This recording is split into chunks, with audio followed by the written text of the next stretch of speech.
अस्सलाम वालेकुम, मैं हूं जहां से और आप देख रहे हैं मेरा YouTube चैनल अपनी तरफ से, जिसमें मैं सब कुछ कहूंगा अपनी तरफ से और आपको सुनना पड़ेगा मेरी तरफ से। चुप हूं तो चुप रहने दो, चुप चुप चुप रहने दो, चुप। और तुम भी चुप। आपसे एक रिक्वेस्ट है कि मेरे चैनल को सब्सक्राइब कर दें, सच्ची में आपके भाई की जिंदगी बन जाएगी। प्लीज यार कर दो, यार कर दो। पैसा ही पैसा होगा। आज हम ड्रामा बज़ात के एपिसोड 26 का रिव्यू करेंगे। साले। ड्रामा बिया और दानियाल से स्टार्ट होता है, जहां पर दानियाल बिया और वली पर इल्जाम लगाता है।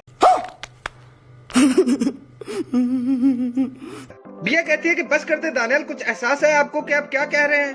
तो दानियाल कहता है कि मुझे बहुत अच्छे से एहसास है कि मैं क्या कह रहा हूँ। अभी अभी बिया तुम्हारे आशिक को तुम्हारी मोहब्बत का खुलकर इजहार करते हुए मैं देखकर आया हूँ। तो बिया एक अच्छे दोस्त का फर्ज निभाते हुए कहती है कि वली का कोई कसूर नहीं है और ना ही मैं कोई इल्जाम वली पर बर्दाश्त करूंगी। खैर बिया वली की कोई दोस्त नहीं है तो उसको भी प्यार, लेकिन चलो यार दोस्त कह दो, अच्छी बात है, बाद में देखा जाएगा जो होता है। तो दानियाल मुंह पर हाथ रखकर कहता है, हो रियली? तो हो जाए मुकाबला। वली की माँ वली को तजवीज देती है और कहती है कि वली इस तजवीज पर जरा गौर करो। तो वली कहता है कि माँ, अगर आपको लगता है कि आप मुझे पाकिस्तान से बाहर भेजकर ये समझेंगी कि मैं बिया से दूर रहूंगा तो ये आपकी गलती है, मैं ऐसा नहीं कर सकता।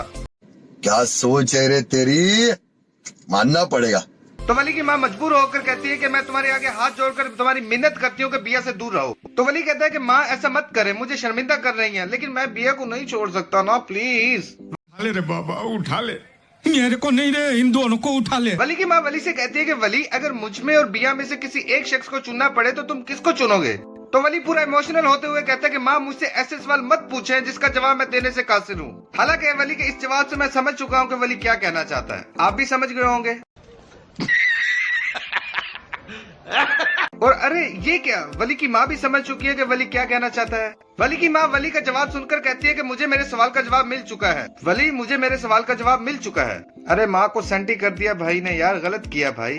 तोबा तोबा तोबा, थारा मूड खराब कर दिया। और लाओ जी, इसके बाद वली जब अस्पताल पहुंचता है तो दानियाल और बिया हॉस्पिटल से बाहर निकल रहे होते हैं। वली कहता है कि कैसी हो तुम बिया? तो दानियाल कहता है कि भाई बिया के मुतालिक जो भी पूछना है मुझसे पूछो, क्योंकि मैं बिया का कसम हूँ। और दानियाल बिया को वली से बात किए बगैर ले जाता है। बिया दानियाल के साथ जाते हुए पीछे मुड़कर देखती है तो लाओ जी, वली का मुंह पहले से ज्यादा बड़ा हो जाता है और वो भी बिया को स्माइल पेश करता है। टिंग टिंग टिंग।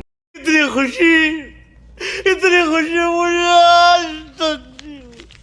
बिया जब घर वापस आती है तो पहले तो दानियाल बिया को धमकी लगाता है कि आइंदा मैं तुम्हें वली के साथ बात करते हुए ना देखूं। लेकिन बिया दानियाल को कहने की कोशिश करती है कि धमकी my foot, just shut up and 7 up.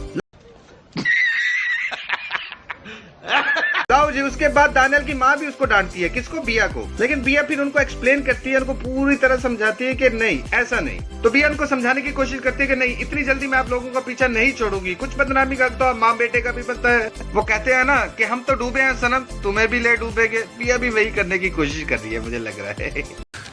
तू समझा? हाँ। नहीं, तू समझा नहीं। और लाओ जी, रात का वक्त होता है, हवाएं चल रही हैं, बादल गरज रहे हैं और वली की एंट्री होती है कपड़ों में। वाह। वली बीती हुई बातें याद करता है जिसमें बिया वली को किडनैपर का बताती है। फिर दानियाल का ख्याल आता है जिसमें दानियाल वली को कहता है कि इस खेल में मैं तुम्हें और बिया को कामयाब नहीं होने दूंगा। फिर वली को अचानक ख्याल आता है कि ओ माई गोटरूला, बिया को अगर शक्ल याद है तो किसी स्केचर से उस किडनैपर की शक्ल बनाई जा सकती है। और लाओ जी, बिया जैसे जैसे बताती है बंदा वैसे वैसे स्केच बनाता है और वो स्केच अकबर अली के मुलाजिम का निकलता है, समझ रहे हो? वली वो स्केच अकबर अली को जब दिखाता है तो दानियाल भी अकबर अली के साथ बैठा हुआ होता है। और दानियाल जब स्केच देखता है तो लो, उसके तो होश उड़ जाते हैं। दानियाल बहुत सी चवले मारता है कि नहीं बाबा जानी, ये है वो है, ऐसे नहीं हो सकता, वैसे नहीं हो सकता। अकबर अली कहता है कि दानियाल राजू को फोन करे और बुलाओ। तो दानियाल कहता है कि ठीक है बाबा जानी, बुला लेता हूँ, अब मैं क्या कर सकता हूँ। दानियाल अपने मुलाजिम राजू से बात करता है तो लाओ जी, पीछे से बिया आ जाती है और दानियाल की सारी बातें सुन लेती है। यहाँ पर बिया को पता चल जाता है कि उसको किडनैप किसी और ने नहीं बल्कि उसके अपने खसम बंदे दानियाल ने करवाया है।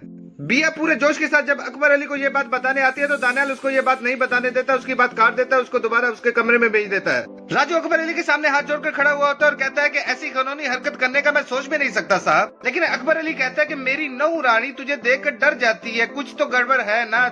नहीं सारुण के यहाँ कुछ तो गड़बड़ है, जरूर कोई ना कोई गड़बड़। तू कोई बहू बिल्ला है। दानियाल यहाँ पर इमोशनल बातें करके राजू को बचा लेता है और अकबर अली सबको इस बात पर चुप करवा देता है और दानियाल को ही राजू की रैकी पर लगा देता है। मतलब शेर को बकरी की हिफाजत का कह देना है ना। वली को इस बात पर तशवीश होती है और वो अपने चचा अकबर अली से कहता है कि चचा आपको राजू को यूं नहीं जाने देना चाहिए था। वली अपने चचा से कहता है कि अगर बिया के राजू के मुतालिक लगाए गए इल्जाम सच हो गए तो अकबर अली कहता है कि अगर ऐसा हुआ तो मैं राजू को जीने लायक नहीं छोड़ूंगा, लेकिन अगर ऐसा ना हुआ तो मैं तुम्हें आइंदा किसी किस्म का मौका नहीं दूंगा। और यहाँ पर ड्रामा एंड। म्यूजिक